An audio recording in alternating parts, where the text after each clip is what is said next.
Thank you for coming, and just have a couple questions for you guys. Who here is completely natural? Who is? Does that include hair dye or no? I'll get to that. Who here is transitioning? I think everybody's Secretly relaxed hair? It's okay, you guys can tell me. No? Okay, well, most people don't really know what natural means. So basically being natural is when your hair color, your curl pattern, and just like the texture is unaltered. So you and I aren't really natural. Yeah, I'm not natural. I'm not natural. But we're natural. We're just gonna believe that we're natural. Non-natural hair, on the other hand, is the use of any type of chemicals like perms, hair dye, and even like those really, really hot straighteners that alter your curl pattern. That also like affects your natural hair. I guess you're wondering why you're wondering why I'm explaining the difference between natural and non-natural hair, but contrary to popular belief, natural hair not only promotes for healthier hair styles and everything, but also just healthy lifestyles in general. Like you can have a better immune system and better skin. I know in the African American female community, we always strive to have good skin, clear skin, fair skin, whatever people try to have. So I'll try to persuade y'all to the natural life. You guys will all be mine. Okay, well for natural hair, most of you already know, we use natural products like olive oil, shea butter, argan oil, coconut oil. Yeah, we use a lot of natural products. And those natural products not only moisturize and seal our hair, but it also promotes it's also for the production of natural oils, like our hair and scalp actually producing our own oils, and that therefore helps us to have a healthier scalp. We don't have split ends, that's why we don't really tend to cut our hair as often, and dandruff. Like I'm guessing everybody here relaxed their hair before. Nobody really has dandruff after that. Maybe that's why. As far as the relaxed hair, chemicals strip our natural oils, and even if we use really natural and organic oils, it's not going to have the same effect because since our scalp is so dry, it's basically dead. It's just dead skin just laying over there. So if you try to bring life to dead skin, it's not really going to work out. For natural hair, your scalp and your hair become more self-sufficient, so you don't really need to moisturize your hair as often. When we had relaxed hair, we always have to put lotion in it, condition it every 2 seconds and all that stuff. So with natural hair, since we're moisturizing with natural hair products, it's also it's also introducing our hair to the production of our natural oils. Because of I might butcher this, ammonium thioglycolate, it dries out our hair. So basically that's what's in hair relaxers. Hair relaxers is just a combination of many, many, many chemicals, but this specific chemical is the reason why our hair dries out, the reason why it breaks off, the reason why it's just not really full and have volume anymore. Also with relaxed hair, you can also have this dilemma where the application of the perm is really sloppy, which then irritates, burns, and peels the scalp. So I guess in worst case scenario, you can see people, girls per se, that have like bald spots here, and even like in the middle of their scalp because salons or people just that don't even work in salons don't know how to apply the perm and that since it has so many chemicals correctly so it won't burn you or affect you in a negative way.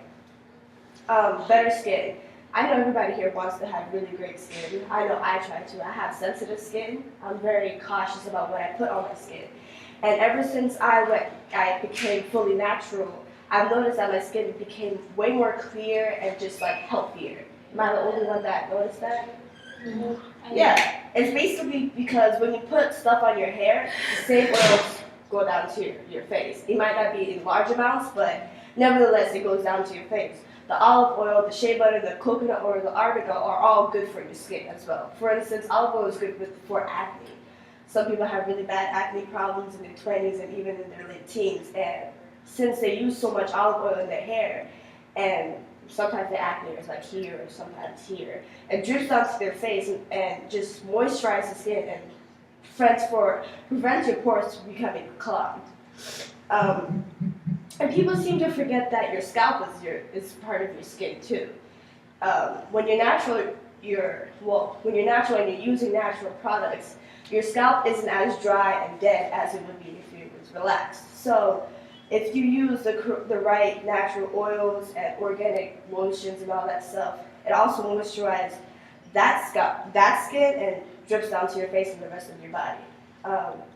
Like I said, the chemical ammonium thioglycolate, discolors, dries your hair, and irritates your scalp. And you know how when you used to put relaxers, they would used to put like Vaseline in your, or it's because they don't want it to flow down to your face, because that's really harsh. It can discolor your skin and a bunch of other things you don't want to deal with. And that usually is a permanent thing. That's why it's like permanent things. And sometimes girls don't really have edges anymore because of we're not going to go there. But essentially, just using natural oils and organic stuff for your hair is good for your skin and just like your body as a whole. As far as your immune system, everybody's goal is always to stay healthy, whether to not get sick, to not get severely sick, and just in general, nobody wants to get sick.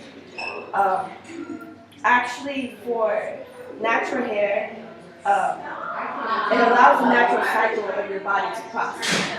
So basically, the lack or the absence of harsh chemicals allows your body to make up for the fact that it's been like deprived of it, especially if you transition from relaxed hair to natural hair. Relaxed hair, the chemicals impedes the bodily functions like to fight infections. There's an infection that is very prominent in those who relax their hair. It's called uterus fibroids. It's basically like tumors that start in the uterus. And everybody, yeah. My mom has that. And my mom, I never knew that was like there was a correlation, because my mom has that and she perms her hair like faithfully. But I never knew that. I'll tell her. She can stop. Yeah, basically, it's very relevant in African American females, and they're more prone, and the reasons are unknown, but there is a cure for it. Like, it's not something it can be deadly, but it can be prevented, like refraining from relaxing your hair. So that's one. Excuse me. That's one reason. Also, your scalp has minimal. Excuse me. When you're natural, your scalp has minimal exposure to like chemicals and everything. When you're natural, you refrain. You're more cautious about the things you put in your hair. Whereas relaxing, you're just like, oh, my hair is already dead. Why don't I just dye it? Let me just straighten it. Let me just do this, and that. And that also takes into like it. It's part of the reason why people have uterus fibroids, like Alasia's relative, and that's because of the perms and the chemicals that they use in their hair. I'm not saying that natural hair, is a lifestyle to have or to be in. But I'm saying that natural hairstyle is the lifestyle that you should be in. Obviously, because of your hair, you want to have healthy hair and better skin, healthy skin, and also a better immune system. But sometimes it can be a fashion choice. Like, it's a conscious decision. People choose to be natural, but it opens doors to a healthier lifestyle. Natural hair is less costly in terms of your hair, your body's well-being, and your immune system in general, if you really look at it. So I want to thank you guys for listening to my speech. Any questions, comments, or concerns? Good. Thank you. No? All right. Catch you next time.